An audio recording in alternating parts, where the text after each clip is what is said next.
Hi guys! Welcome again. So, andito po tayo ngayon para i-discuss or ipakita sa inyo kung paano i-configure yung ating Mikrotik hotspot. So, sa video na to, i-discuss ko sa inyo kung paano mag-create ng hotspot, tapos create ng user. So, itong user na to, ito yung gagamitin natin sa code generation. So, may username, password. Take note, yung ginagamit natin, yung device natin, hindi siya gumagamit ng telnet. So, via API tayo. So, gamitin natin yung user para mag-connect siya sa ating Mikrotik. Para mag-configure yung username, password, or yung mga code. So, yung hotspot profile naman, ito yung ginagamit para sa code validity. So, for example, pwede natin iset na yung 20 pesos is gagamit siya ng hotspot profile na R1. Na yung R1 is nakalimit lang siya sa per day. So, kung after 1 day, hindi mo magamit yung code, maano na siya, matatanggal na siya. So, yun yung para sa hotspot profile. May mga code naman para dyan, makikita sa internet. Pwede natin maset yung speed. Tapos yung code validity is actually based sa scripts.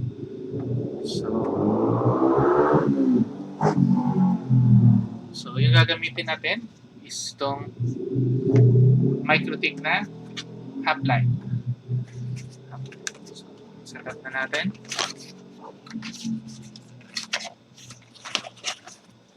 So, half-life siya.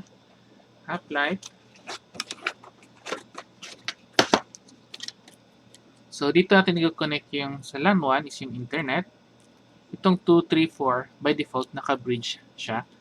So, pwede natin ito gamitin para sa Wi-Fi extender natin. Natin i-connect na.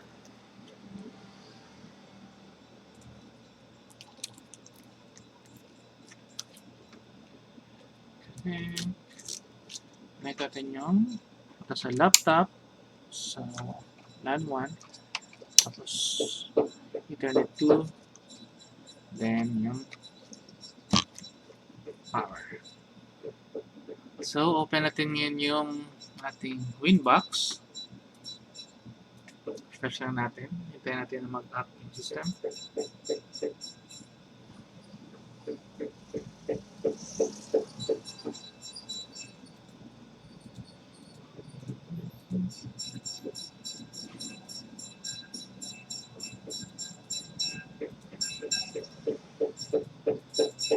Teka lang. Ayan. So, connect lang tayo.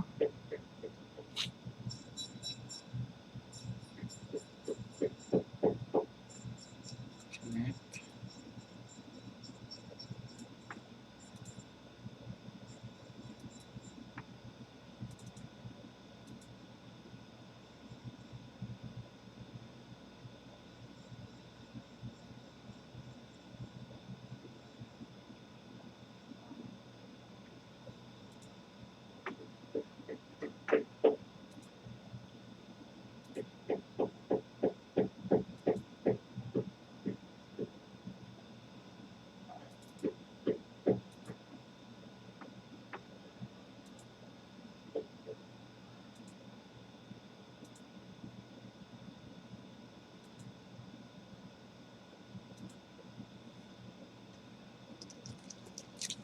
Mag-connect. Baliktad pala. So, sorry guys, baliktad pala yung na-connect sa LAN. Tayo natin. So, yan, logging in. So, una, check muna natin yung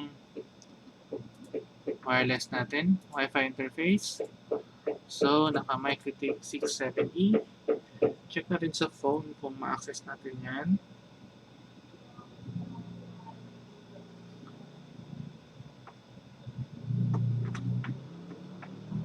So, as you can see, merong Mikrotik 67E. So, naka-connect tayo. Connecting. I-check natin kung may internet.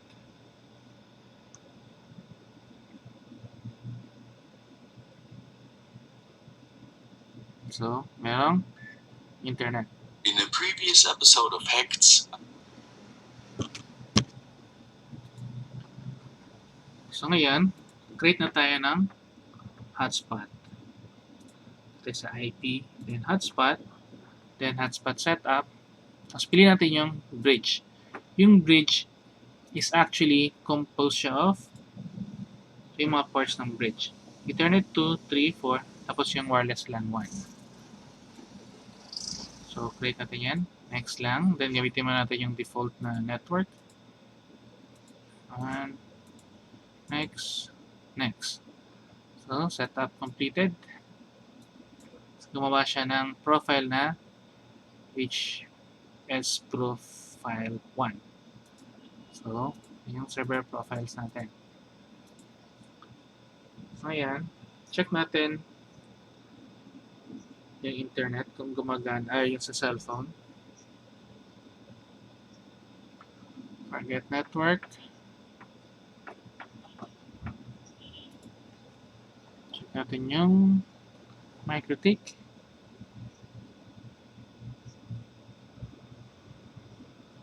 Yan. Sign in to network. So, gumagana na yung gateway natin. So, ngayon, ang next natin gagawin is yung user profile. So, dito, pwede mag-create ng mga user profile. So, dito lang. Dito sa user profile. Yan. Ito maglagay ng kapag R1. R1. Yan. Shared user 1 lang. Pwede nila set na shared. Or pwede ilagay sa queue. Maglagay advertisement or yung scripts. Pag login niya, ito yung scripts. Pag log out, dito din. So, pwede natin i-check every time mag-login kung valid pa ba yung ano niya or hindi. So, create lang natin yan. R1. Tapos create pa tayo ng R2.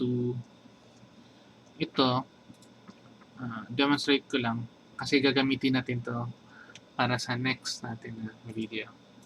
So, dyan. Tapos next is, kailangan natin mag-add ng user.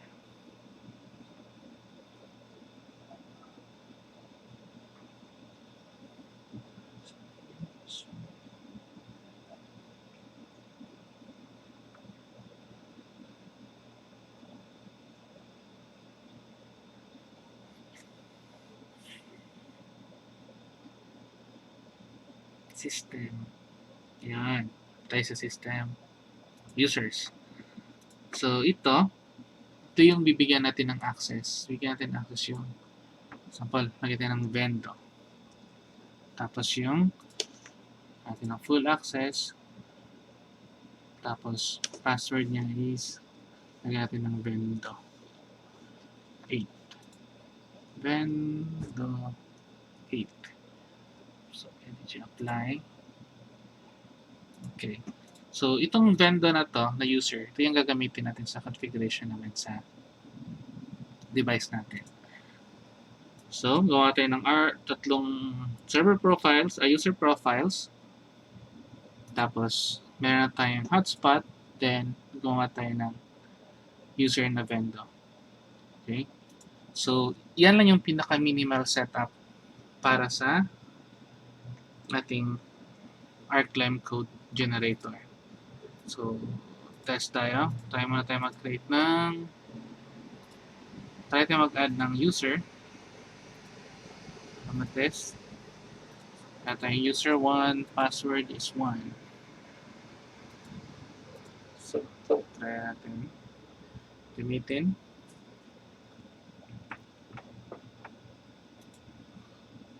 So, yan. User 1, password is 1. So, sa code generator natin, ang gagawin niya is same lang yung login user at saka login password. So, anong code nibibigay? Yun yung username, yun yung password. So, yan, sign in. So, meron na tayong nakalogin na siya. So, gumagana yung hotspot natin at saka user creation. Okay. So guys, yun lang po yung sa ngayong video. Sa next video, sa setup natin na yung device para connect na sa Mikrotik system natin. So, that's it guys. Don't forget to like and subscribe. Thank you.